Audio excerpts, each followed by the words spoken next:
Juan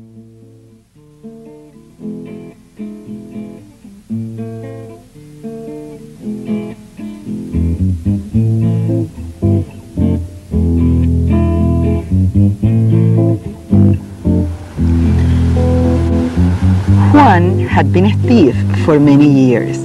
Because he did his stealing by night, his skin had become pale and sickly. Because he spent his time either hiding or sneaking about, his body had become shriveled and bent. And because he had neither friend nor relative to make him smile, his face was always twisted into an angry frown. One night, drawn by a light shining through the trees, Juan came upon a hut. He crept up to the door and through a crack saw an old woman sitting at a plain wooden table. What was that shining in her hand? Juan wondered. He could not believe his eyes. It was a gold coin. Then he heard the woman say to herself, "I must be the richest person in the world." Juan decided instantly that all the woman's gold must be his. Hello, my name is Alma Flor Ada. I'm a person who loves books. And because books have been very important for me through all my life, and I've enjoyed reading them and having them, I also write them. But I wasn't always an author. I was born quite a few years ago, on January 3rd of 1938, in a small city in Cuba, in a city called Camagüey. I was born in a very large and very old house, a house that was my grandmother's. At those times, people mostly were not born in hospitals like today, but they were born at home. So in that house, my uncle and my youngest aunt had been born before me. And after me, 7 years later than me, my sister was born, and two of my little cousins were also born there. The house was my world. Reading and writing had been in my family for several generations. My grandfather was a writer. He was a poet. He was a journalist. He owned a newspaper. He was a speaker, and he was also a teacher. My grandmother was an exceptional woman. She was really special. So special that as a child I used to call her my paradise, because that's what she was to me. She was full of stories and she loved telling them. She told me stories of the men and women who fought bravely and valiantly in Cuba to make Cuba an independent country. She told me stories of the gods and goddesses of the Mount Olympus, and she told me about the beautiful Aphrodite and about motherly Demeter. And for me, these characters were totally real. I love listening to her telling me these things. She also read me poetry and encouraged me to recite poetry. And she taught me to read. She taught me to read when I was 3 years old. She used to come early in the morning and scoop me out of bed and just carry me on her arms and take me to the place where they were milking the cows. And we would get this fresh glass of milk just right out of the cows. And then after that, we'd walk around the farm.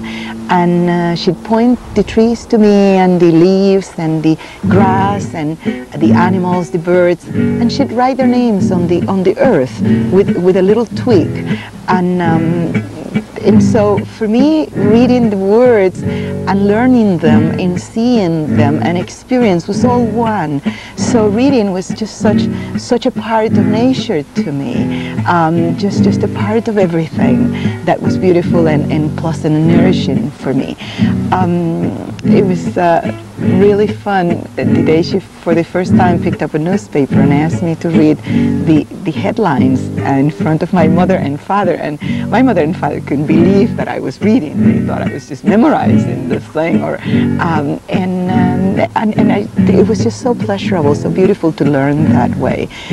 This is perhaps so much of my life I've tried to to tell people that this is how learning should be, in a pleasurable, loving, natural way.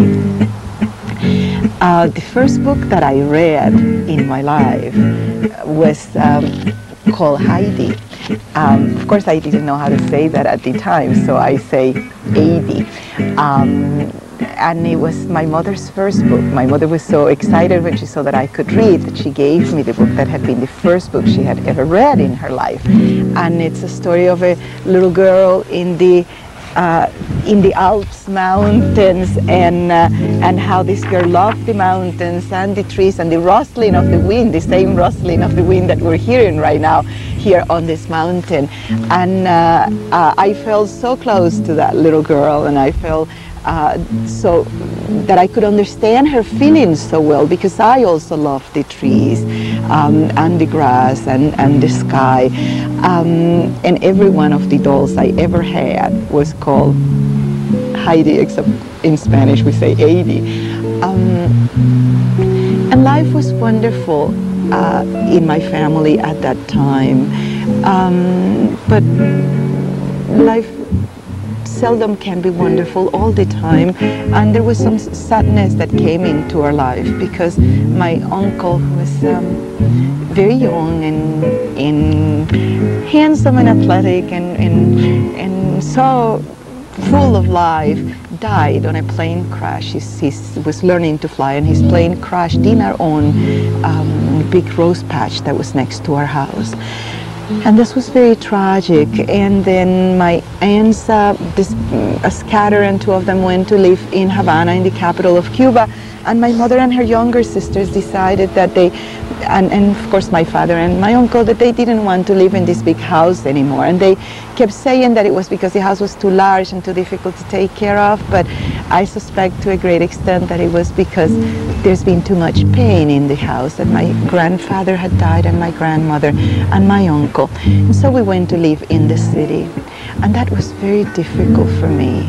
It was very, very difficult, because I miss the river and the turtles and the frogs and the fish in the river, and I miss the flowers and the trees and the wind and the sky and the stars, and none of this was there in the city. So every weekend I would beg my parents to let me go back to the old house, and I would go on the bus on Saturday morning and spend all day Saturday and come home at night and go back on Sunday and spend all Sunday in this old big house. It was all locked up, still had all the furniture and things in it, and I was doing something that it's not really a very good idea to do, which is to live in your memories and in the past. But for me, it was the place where I had felt so nurtured and so loved, and I wanted to be back there. And of course there were still the trees, and they were present and alive. And eventually my father really had a lot of understanding for what was happening to me, so he decided that he would build a little house, and we would go and spend weekends